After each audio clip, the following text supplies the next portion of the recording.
Hello viewers, এগুলো হচ্ছে cute glass water বোতল। এটার ম্যাটেরিয়ালটা হলো গ্লাসের একটু, আর এগুলো হচ্ছে পিপি ম্যাটেরিয়াল। এটার সাথে একটা সুন্দর কিউট একটা রিং আছে এবং এটার ফুল বডিতে বো প্রিন্ট করা। এখানে ক্রোকোডাইলের একটা প্রিন্ট করা আছে, নিচের পোর্শনটা হবে এমন, ফুল বডিতে প্রিন্ট করা আছে। এটার মুখটা আছে এইভাবে, খুলতে হবে এবং এখানে রাবার গ্রিপ করা আছে।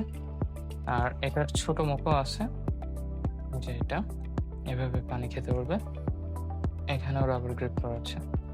এটার মধ্যে আমাদের 4টা কালার অ্যাভেলেবল। এটা হচ্ছে পিঙ্ক কালারটা, এটা হচ্ছে ইয়েলো কালারটা, এবং এরপরে আছে ব্লু টাইপের কালারটা, আর এটা হচ্ছে গ্রিন কালারটা। প্রত্যেকটাই দেখতে খুবই সুন্দর এবং এটার আকর্ষণীয় দিকটা হলো এইটার জন্য এইটা আর কি দেখতে খুবই সুন্দর লাগে। তো যারা নিতে যাচ্ছেন খুব দ্রুত আমাদের ইনবক্সে নক দিন। এগুলো অফার প্রাইজে পেয়ে যাবেন আমাদের কাছে।